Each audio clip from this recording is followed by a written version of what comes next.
Hi, I'm Mathis. I'm the brewmaster at Hopsteiner. We have a pilot plant. Today we're at the Drinktec in Munich at our booth. We have several beers on tap. There's 5 beers right now, and I'm gonna tell you something about the beers and what we have in there and how they're supposed to be. First of all, we have a light lager with Nobella, which is a new aroma variety. It's a classic noble hop, not too much fancy citrusy or berry stuff. It's rather like a substitute for a Hersbrucker probably, or a middle fruit. We've did an 8 Plato lager, not too highly attenuated. Added some color. It's only a 3.3 elk, so I thought it might be nice to have a slightly darker color, and a slightly higher body to catch the hops.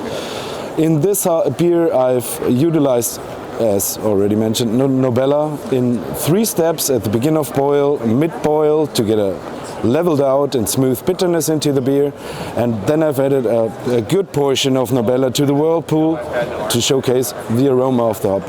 I personally like the beer, I love it. If you want to try it as well, just shoot me a mail and I can send you the recipe. Second, we've got the Nobella Fest beer. It's a bit more intense. It's a 14 Plato original gravity beer, quite high attenuated as well. It's roughly around 6%. Loads of Nobella. Again, we have a Nobella beer. Beautiful new hop. There's loads of it in there. We've added 2 kg per 5 hectoliter in the whirlpool, so that's a huge hop burst in there. That's why we called it Hoptoberfest. It's a fest beer style beer, but with loads of hops. And yeah, it's kind of malty, but yeah, also very refreshing regarding the Nobella hop flower.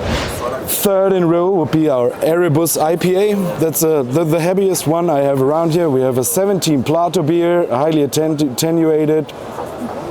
So we're up to almost 8% of alcohol, so very heavy body. Kind of sweetish, but not too much rest extract. The yeast did a great job to do a clean and smooth base layer. Erebus, the hop we utilized here, it's a new variety from our US breeding program.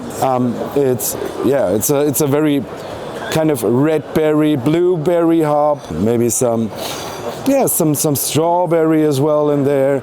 It's really beautiful, really intense hop that kind of gets into a niche that we didn't have available on the market, in my opinion, like a dry hop that brings a berry flavor, a very rich, kind of sweetish berry flavor into the game. I'm not sure if I would utilize it again necessarily in a light IPA, but I think it would as a standalone. I love it actually, but I've heard some people who said, oh my, it's a bit sweet. But if you add a slight addition of a citrusy hop, there's a huge, it opens up, and there's a way more aroma in there. That hop, I can imagine that incredibly well in a black IPA, for example, when you have some roasted malt to counter the sweetness, and yeah, I think that would be lovely. I love that one as well, but since I have to drive today, I can't drink too much of it with 8% alcohol. I'm sorry about that. Next up, we've got our dry hopped Pilsner, like kind of an Italian style Pilsner. Utilized Allora and Solero in that.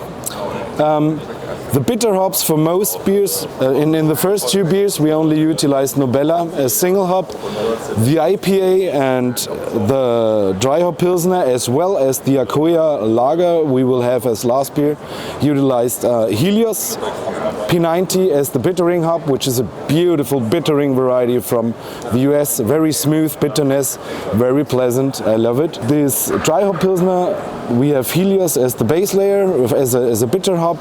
I've utilized Salvo Plus in the whirlpool, which is a liquid hop product. It's pourable at room temperature, very easy to handle. You just add, in that case I've added roughly 35 gram per hectoliter to the whirlpool, and by that you add a very, very bright orangey base aroma. And on top of that we have Allora and Solero as a dry hop.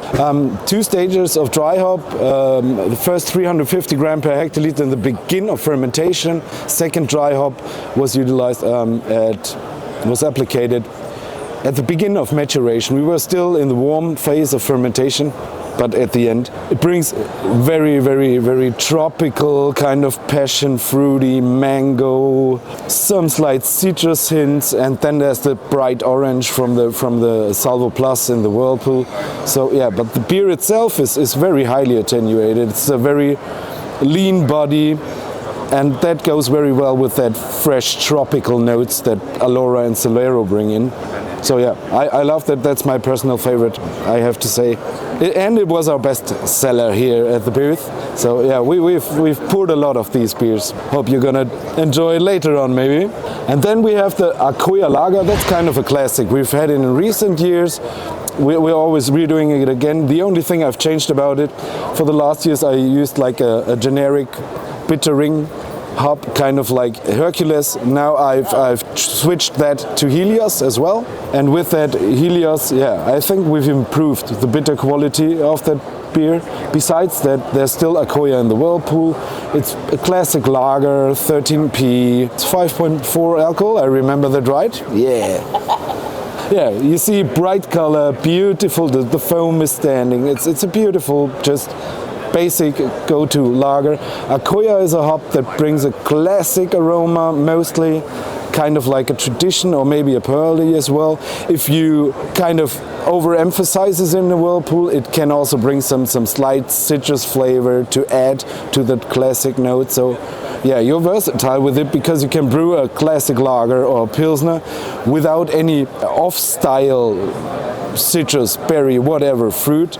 But if you add more of it into the whirlpool, like with a lead dosage of, I'd say, up from 80 to 90 microgram per liter linalool roughly, we would probably end up with a very slight citrusy top note, which yeah, I think it increases drinkability and it's a super refreshing drink. Again, I have to drive, otherwise I would have already crushed it completely, but since that was my favorite, I'm gonna take that to say cheers guys, thanks for listening, and yeah, maybe see you next year at Brau. Cheers guys.